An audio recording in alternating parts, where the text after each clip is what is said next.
देखो हम आज पढ़ने जा रहे हैं राजस्थान जीके के अंदर आधुनिक राजस्थान का एक टॉपिक जहाँ से प्रत्येक एग्जाम में कम से कम 1 या 2 सवाल पूछा जाता ही है। तो हम याद करते हैं प्रजामंडल के सदस्य एवं उनके स्थापना वर्ष।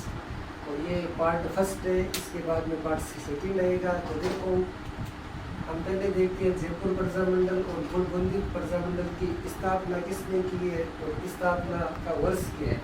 तो देखो जयपुर और बूंदी, इसे याद रखने के लिए क्या याद करेंगे कि हमको बूंदी लेके आनी है। क्या लेके आनी है? बूंदी लेके आनी है। और बूंदी लाने के लिए हमें कहाँ पे जाना पड़ेगा? बड़े शहर यानी जयपुर में जाना पड़ेगा। कहाँ पे जाना पड़ेगा? बूंदी लाने के लिए बड़े शहर जयपुर में। और बूंदी कैसे लेके आनी है? तो बूंदी इकट्ठी लेके आनी है। इकट्ठी से याद कर सकते हैं 31।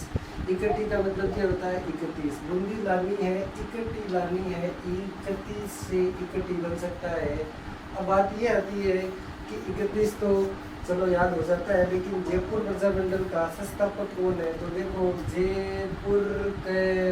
जयपुर में किसकी ध्वनि आ रही है?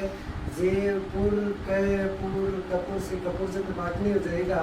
और बूंदी, जब हम बूंदी लेके आते हैं तो उसे थोड़ा सा स्पेशल बनाने के लिए उसमें क्या करते हैं? लाल रंग डाल दिया जाता है। उससे बूंदी में क्या आ जाती है? क्रांति आ जाती है। क्या आ जाती है? क्रांति आ जाती है। कौन सा रंग डालने से आ जाती है? लाल रंग डालने से क्रांति आ जाती है। तो इस हिसाब से हम कह सकते हैं कि बूंदी प्रजामंडल का जो संस्थापक है उसका नाम क्या है? कांतिलाल जैन। दूसरी प्रजामंडल की बात करूँ तो देखो एक बीकानेर प्रजामंडल है और दूसरा प्रजामंडल का नाम धौलपुर प्रजामंडल है।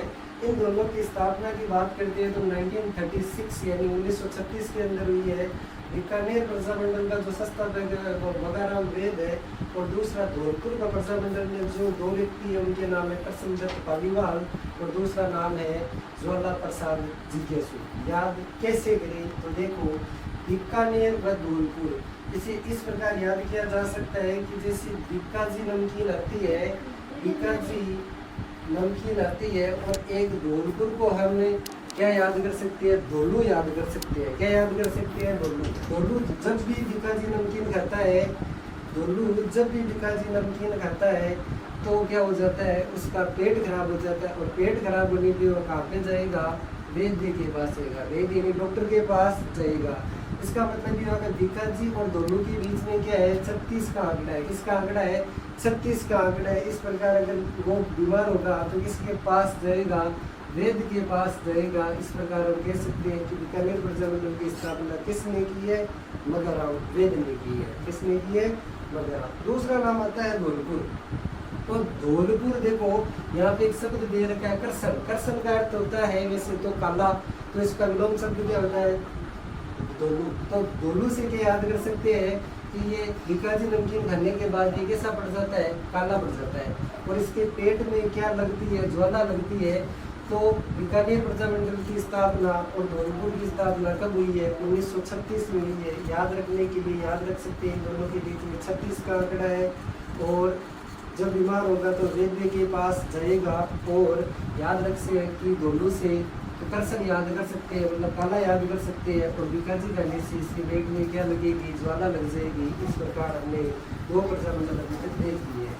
तीसरी की बात करूँ तो देखो करौली प्रजामंडल या मेवाड़ प्रजामंडल, अलवर प्रजामंडल, भरतपुर और शाहपुरा, इन सभी की स्थापना कब हुई है? 1938 के अंदर। कब हुई है?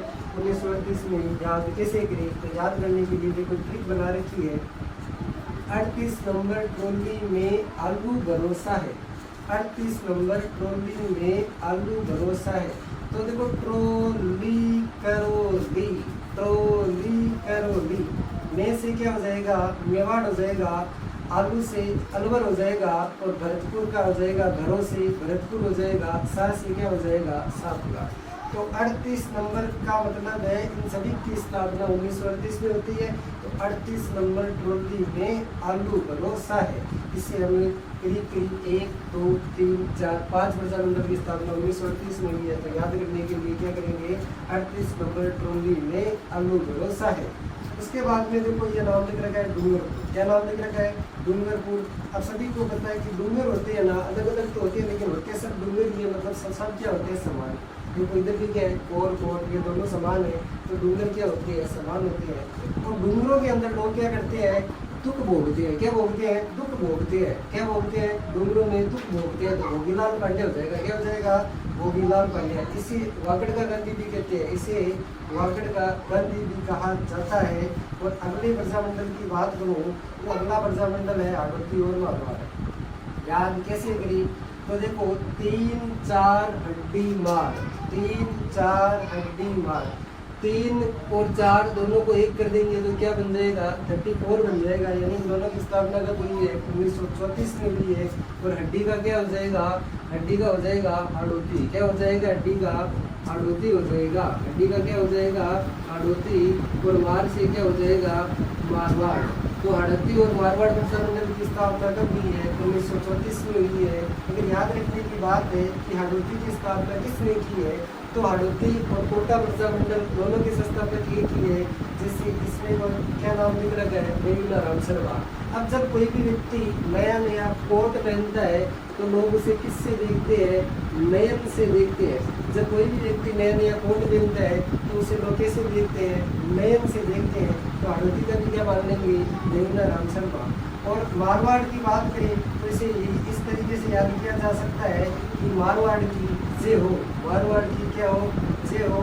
इस प्रकार से हमने आज पाठ्यपुस्तक में 5 प्रजामंडल के संस्थापक और उनके स्थापना वर्ष के बारे में देखेंगे। अगर वीडियो अच्छा लगा हो तो इसे कमेंट भी कीजिए तथा शेयर भी कीजिए। नेक्स्ट पार्ट जल्दी आने वाला है। Thank you.